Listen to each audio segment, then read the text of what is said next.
नमस्कार दोस्तों, आज की ये वीडियो जो मैं बना रहा हूँ सीनियर सिटीजनों के लिए बहुत ही उपयोगी है, क्योंकि आज के टाइम में सीनियर सिटीजन के लिए कोई कुछ नहीं कर रहा है। चाहे सरकार हो, रिलेशन वाले हों, इधर उधर वाले हों, मजे लेने वाले तो बहुत मिलेंगे, अपने लड़के हों बहू हों, कोई नहीं कर रहा है। तो जो कुछ भी करना है खुद ही करना है आपको। वो कैसे करना है आपको? क्योंकि मैं बहुत से लोगों को देखा हूं कि किसी किसी के यहाँ 4-4, 6-6 लड़के रहते हैं, 2-4 लड़कियां रहती हैं। पहले 10-10 बच्चे होते थे, 12-12 बच्चे रहते थे। वहां से मैं कंडीशन देखने को स्टार्ट किया हूं। आज के टाइम पे तो ऐसा है कि महंगाई के समय में 1 बच्चे 2 बच्चे हैं, और जिनके 100-100 बीघे खेती रहती थी। ये नहीं कि गरीब तबके के हैं, मतलब कि उनकी संपत्ति भी है, सब कुछ है। अपने सभी लड़कों के लिए घर मकान सब कुछ स्थापित कर दिए, बढ़िया अच्छे तरीके से बनवा दिए, और बहुत बढ़िया मान सम्मान था। मगर जैसे जैसे उनकी अवस्था घटती जाती थी और वो अपने संपत्ति का डिवाइडेशन करके अपने बच्चों में वितरित कर दिए, तो होता क्या है कि वो बच्चे लास्ट में उनकी देख रेख करना बंद कर देते हैं। क्योंकि पहले वाले की शादी होती है, उसको अलग कर दिए, दूसरे वाले की शादी हुई उसको अलग कर दिए, तीसरे वाले की शादी हुई उसको अलग कर दिए। जो अलग हो जाते हैं उनको अलग रहते हैं, और लास्ट वाले के साथ माता पिता रहते हैं। पर जब लास्ट वाले की शादी हो जाती है तो वो भी बहिष्कार करने लगता है। तो लास्ट में गांव समाज मिलकर के एक निर्णय लेते हैं, और निर्णय ऐसा होता है कि 4 लड़के हैं तो चारों लड़के 1-1 हफ्ते या तो 1-1 महीना अपने अपनी तरफ इनको रखेंगे। अब उनकी पूरी संपत्ति बांट लिए हैं आपस में, उनका ऐसा डिवाइडेशन कर दिए हैं कि वो 1-1 महीने 1-1 घर पे रहेंगे। अब 4 बहुएं हैं, चलिए सामाजिक तौर पे लड़के तो उनको एक्सेप्ट कर लिए कि चलिए ठीक है। पर जब महीना पूरा होता है दूसरी तरफ जाते हैं तो उधर की जो बहू होती है उसका माथा टनकने लगता है। 4 है तो चारों का नहीं, 4 में से 2-1 ऐसी बहू है कि माथा टनकने लगता है, और वो उनको सही से न खाना देती है, न पानी देती है, न सही टाइम पर दवा देती है। क्योंकि वृद्धावस्था में आदमी जल और दवा से ही ज़्यादा जीता है। खाना तो एक टाइम खाते हैं, वो थोड़ा बहुत हल्का भोजन ले लेते हैं, नहीं तो नाश्ता पानी कर लिए उतना पर्याप्त हो जाता है, मगर वो भी उनको सही से नहीं मिलता है। और ये रियली है, मैं देख रहा हूँ तो आप भी देखे होंगे। कोई ऐसा नहीं है कि आप विदेश से आए हुए हैं, विदेशों में तो और ज़्यादा बुरी हाल है, मतलब कि कहीं संसार के बाहर से आए हुए हैं, तो ऐसा कुछ नहीं है, आप भी देख रहे होंगे। तो इसके लिए क्या है कि मैं, और ये तो एक पार्ट है, दूसरे पार्ट में मैं ये भी देखा हूँ कि बहुत से सीनियर सिटीजनों की सेवा बहुत भयंकर होती है।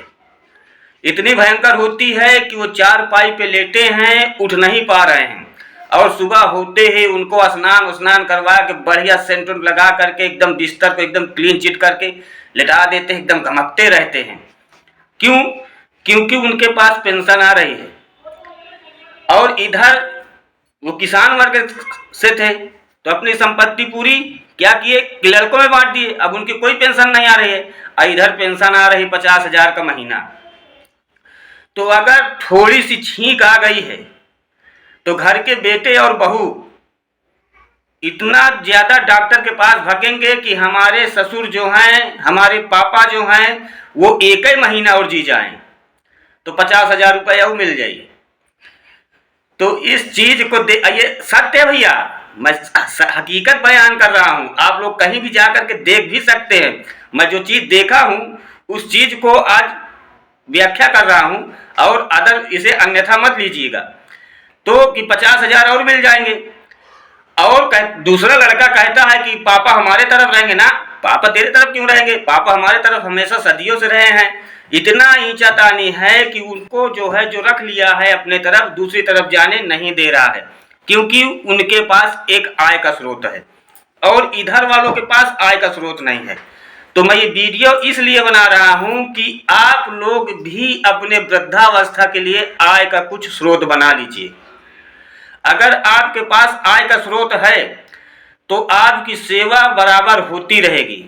और नहीं तो रोड पे आज मेरी वीडियो देखने के बाद थोड़ा शाम को टहलने के लिए जाइएगा और निकल जाइएगा। शहर में अगर बिलोंग कर रहे हैं आप लोग तो पुल के नीचे देख लीजिएगा, नहीं किसी वृद्धाश्रम में चले जाइएगा, नहीं गूगल कर लीजिएगा, आप कुछ भी करके देख लीजिएगा कि जब लोग बाग वृद्धावस्था आती है, सीनियरिटी आ जाती है, तो उनकी देख रेख करने वाला कोई नहीं होता। रोड पे टहलते हैं एक डंडा लेकर के, लोगों से दुकानों में एक समोसा एक चाय भीख मांग करके अपना जीवन निर्वाह कर रहे हैं।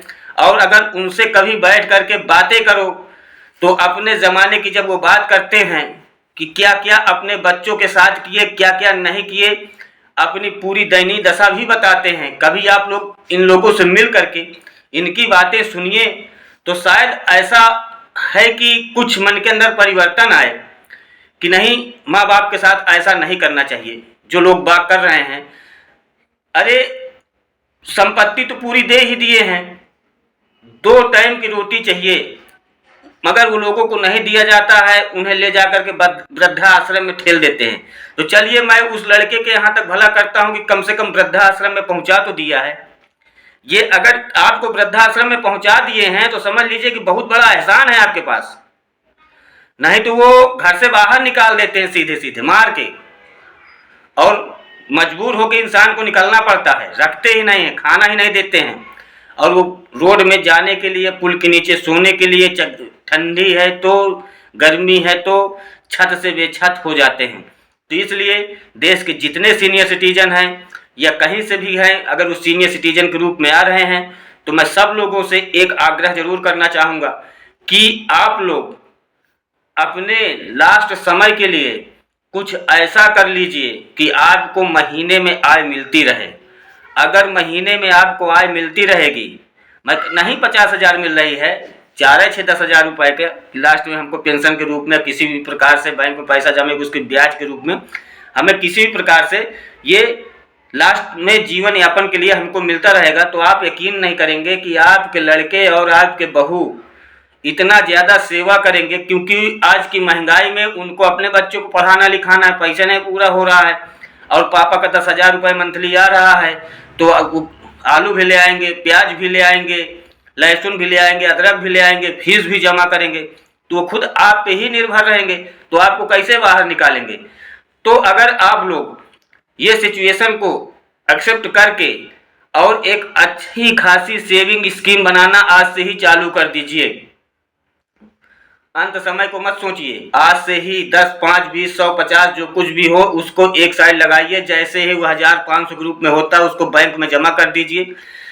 धीरे धीरे धीरे धीरे करके वो लास्ट समय आपको इतना अच्छा फायदा करेगा कि जैसे बुखार आ जाता है आदमी उसकी दवा खा लेता है तो आराम मिलता है, तो बिल्कुल वो आपको दवा के रूप में काम करेगा। अमृत, जैसे महाकुंभ में अमृत वर्षा हुई है, तो लास्ट में इसी प्रकार आपको वो अमृत का काम करेगा भाइयों।